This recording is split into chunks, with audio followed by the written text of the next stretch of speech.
amongst customers. Oh, I want to lease, I want to buy. And it seems to be a bad word amongst a lot of salespeople. Is it because it takes too much time? Is it a hassle to learn how to do this good? I mean, you came from the retail sales and from the clothing business. Right. I mean, you're making like $75,000 a year right now. That's awfully good money for the average. Well, you're not an average person. You do about 30 units a month. That's very, very good, right? But, I mean, why do all of a sudden you go from selling clothes and making money, and all of a sudden you're big time, very successful too? I mean, what made you get into this and get so committed about leasing? Well, I started out in automobile retail sales at the same dealership that I am at now, and went into leasing recently, and leasing is a trend of the future. And I think the dealerships, oh, it definitely is. I think the dealerships right now that are not taking advantage of this trend, and when you say that the salespeople cannot spell the word lease, that's very true in a lot of cases. There are a lot of dealerships that a customer will walk into, and the salesman, the reason it's a dirty word to a salesman is because he doesn't know anything about it. And he will portray that same feeling about leasing to the customer. They avoid it altogether. The reason that a customer does not want to lease a car, they want to buy it or own it, is simply because they do not know what leasing is. They do not know what leasing is. Do you use the word leasing at your store? Do you try to use like alternative financing or something?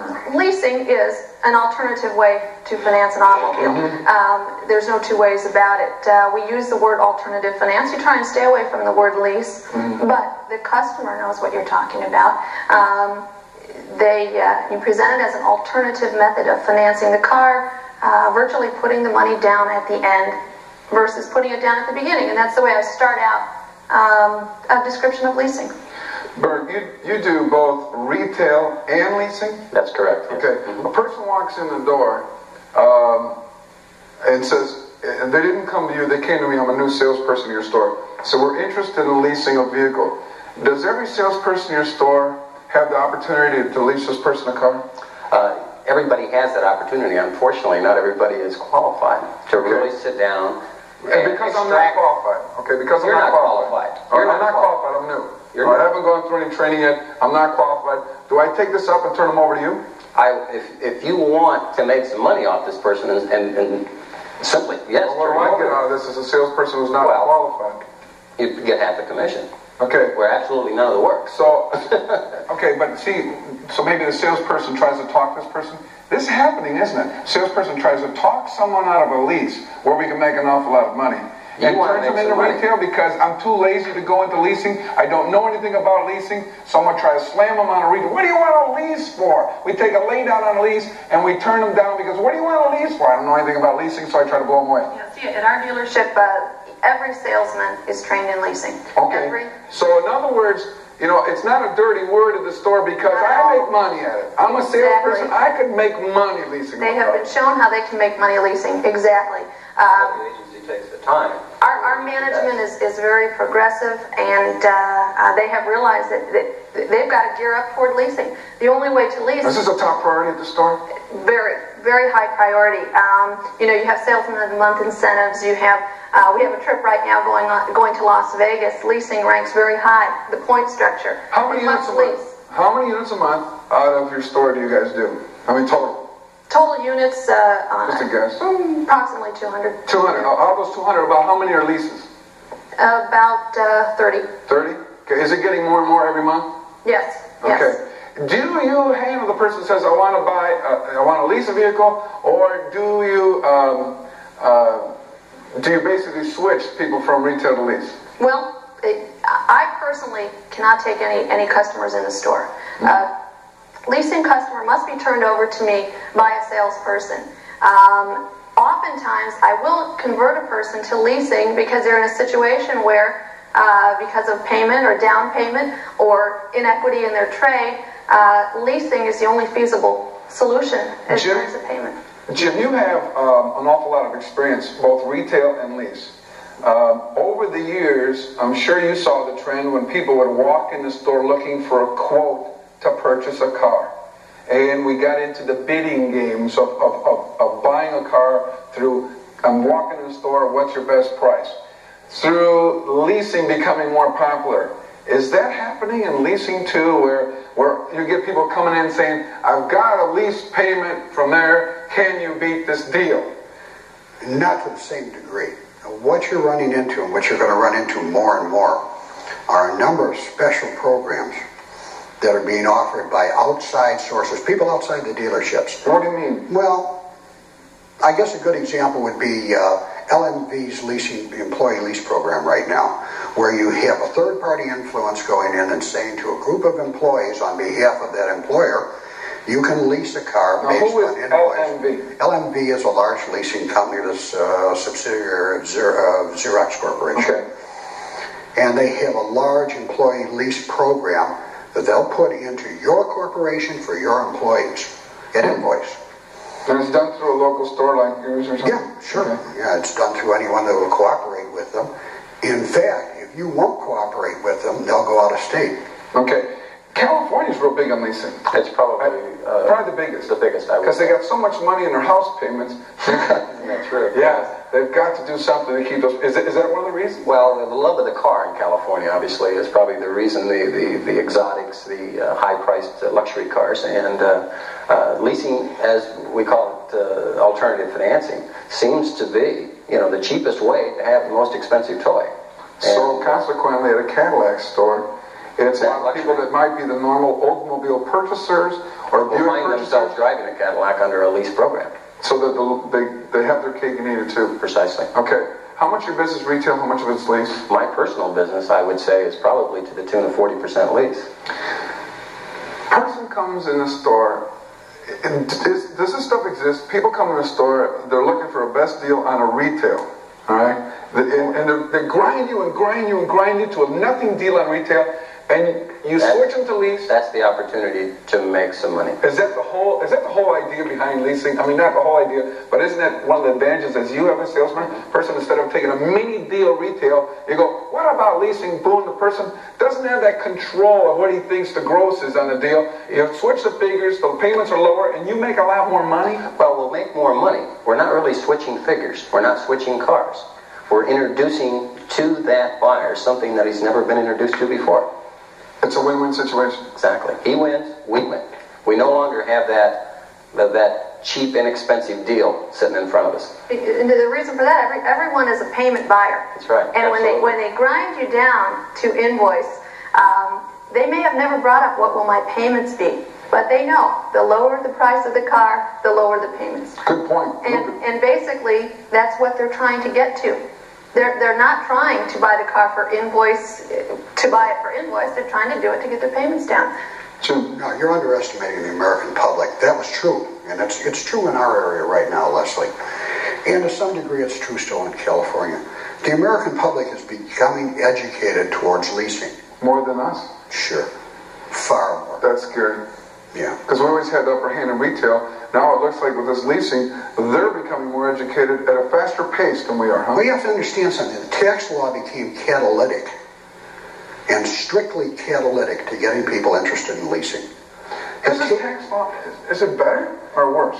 Well, the truth of the matter is that its overall effect on the middle income purchaser or lessee is there's very little difference. There's almost no difference in his pocket. But what's happened is that the potential car purchaser's whole perception of the market has changed. He sees now that he can't deduct income, interest, sales tax, and a portion of the interest from his income tax. Now that might have only meant $100 saving to him overall.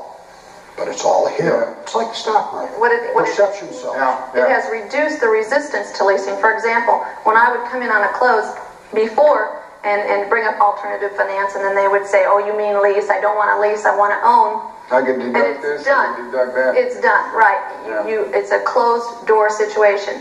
Now when I go in on a TO and you bring up leasing, there's been so much hype in the media about leasing, and the amounts of money that dealers and leasing companies are using in advertising right now has put the word lease in the back of their mind. Almost every customer that walks into a dealership may be there's so thinking much money. lease. Yeah. I think Berg made the point of points yesterday when he was talking to me about what's happening in his dealership with leasing as compared to retail. What's that?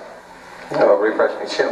Well, when you were talking about how leasing has increased over retail. Simply by the whole concept of the tax law, which really has no bearing on the average person anyway. Really? It really doesn't affect but it. Mentally they have, yes. As a consumer, Yeah. I would have thought that because of no tax, I think, well, leasing's got to catch fire because that's the way I've got to go. I'm thinking, see, I never was thinking leasing before, and recently I thought about leasing a vehicle because I thought automatically it'd be much more advantageous to me as a consumer. The point is, it was always advantageous. The financial facts hold that leasing is an exceptionally good deal for the average consumer and will at the same time provide the dealer with more profit.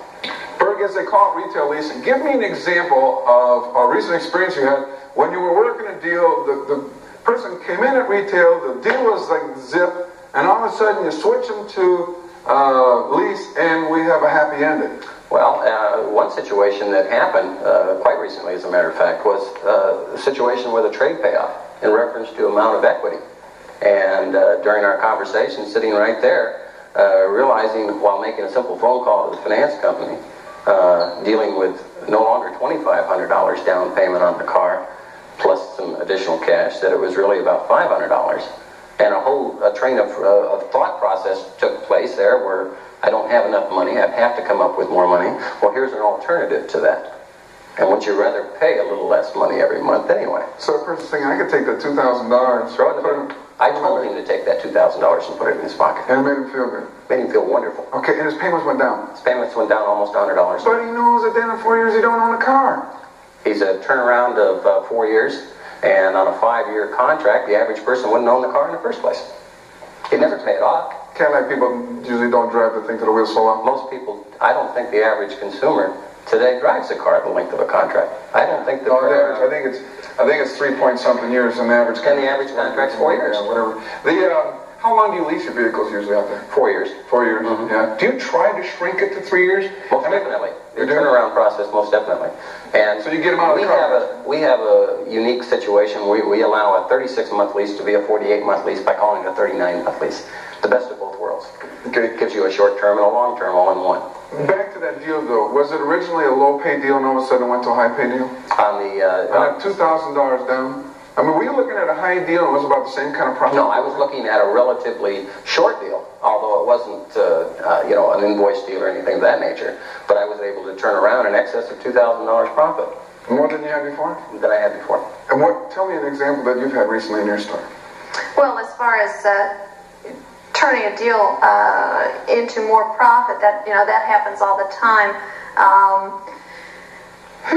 Basically, I can't recall something right off the At your bat. store, I know your store, you guys rip the head off of everybody. See, I'm selling Honda, so it's a different situation. Let me give you an example of one. I had a fellow walk out of a Nissan store recently with a price on a Maxima that was $150 over the invoice price of the vehicle. $150. How are you going to compete against it? I leased him a car and made a $1,300 gross. And the guy walked away thinking he got a better deal at your store. Convinced of it. That's the key. That's the key. That's what's so exciting about leasing. I got to learn more. But here's a big stumbling block for me. The person walks in the store and says, I don't want to buy, I don't want to lease, I want to buy. Is that the most common thing you'll hear?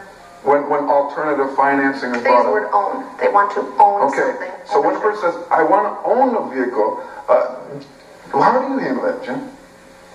Well, there are many texts. It depends on the particular situation, but basically what it boils down to is something that's been said here earlier. When's the last time you really owned that title? And when you own it, what do you own?